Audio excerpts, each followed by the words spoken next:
Bonjour tout le monde! Aujourd'hui, c'est la loi du cosinus qui est à l'honneur. On va voir on va voir que la loi du cosinus s'applique dans nos triangles. OK? Donc, c'est une autre formule qu'on utilise dans nos triangles. Et on va le trouver dans deux situations différentes. On va le trouver pour trouver donc le côté qu'on connaît son angle opposé et qu'on connaît les deux côtés qui forment cet angle-là. Donc, un exemple, si j'ai un triangle, je connais l'angle ici, 25 degrés. Je connais la longueur des deux côtés de chaque côté. Alors, je peux utiliser la loi du cosinus pour trouver le côté ici. Tu peux bien remarquer que dans cette situation-là, la loi de sinus ne peut pas t'aider.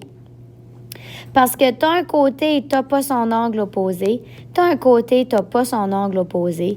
Puis ici, tu as l'angle, puis tu n'as pas son côté. So, tu n'as aucune information possible à mettre dans ta multiplication de la loi du sinus. Donc, moi, j'appelle ça la loi du sandwich parce que mon angle est pris en sandwich entre les deux côtés que je connais. Donc, angle que je connais, deux côtés que je connais et je cherche le troisième côté. On peut aussi utiliser la loi du cosinus lorsqu'on connaît la longueur des trois côtés du triangle et on cherche un angle. Alors, voici la formule. Vous allez peut-être reconnaître un semblant de Pythagore.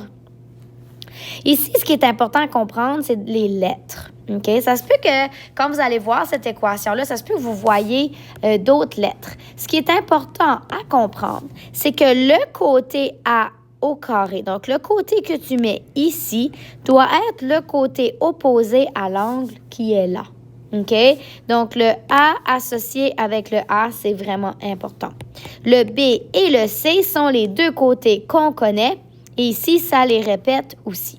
Allons voir un exemple.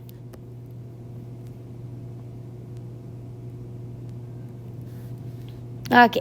Exemple 1, donc mon fameux sandwich. OK? Si tu regardes bien ton triangle, ici, je connais un côté, je connais l'autre côté et je connais le sandwich entre les deux. C'est impossible d'appliquer sinus dans celui-ci parce qu'il nous manque de l'information. Donc, on va y aller avec la loi du cosinus. Alors, ça va être vraiment important au début de bien identifier tes côtés. OK?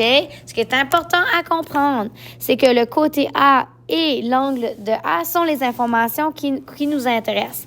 Donc, vu que je connais l'angle de 70 degrés ici, ça va devenir l'angle A. Alors, ça devient le petit côté A. Il ne faut pas toujours se fier aux lettres qui sont de base dans mon triangle. Ensuite, les côtés B et C vont être mes deux autres côtés de chaque côté de l'angle et c'est pas important où tu mets le B et où tu mets le C. Alors maintenant, on est prêt à remplacer. Donc, le côté A au carré, je vais le chercher. Mon côté B, 8 au carré, plus mon côté C, 10 au carré, moins 2 fois le côté B, 8 cm, B, fois le côté C, qui est 10 cm, fois le cos de l'angle A, qui est l'angle qui m'intéresse, donc 70 degrés. Fait que ici, il y a différentes façons de procéder. On peut aller faire nos carrés tout de suite. Donc, 64 plus 100 moins 2 fois 8 fois 10. Et là, je peux faire mon cos de 10. 70. Qui va donner 0,34. Ma prochaine étape ici va être de faire ma multiplication de ceci. Donc, 64 plus 100 moins 2 fois 8 fois 10 fois 0,34. Ça fait 54,4. Et là, il me reste juste des additions et des soustractions. Alors, je fais 64 plus 100 moins 54,4. Et ça fait 109,6. Mais ça, c'est A au carré. Alors, pour trouver le A, je fais la racine. Et ça me fait 10,47. Et c'est des centimètres. Donc, je viens de trouver le côté A qui m'intéresse.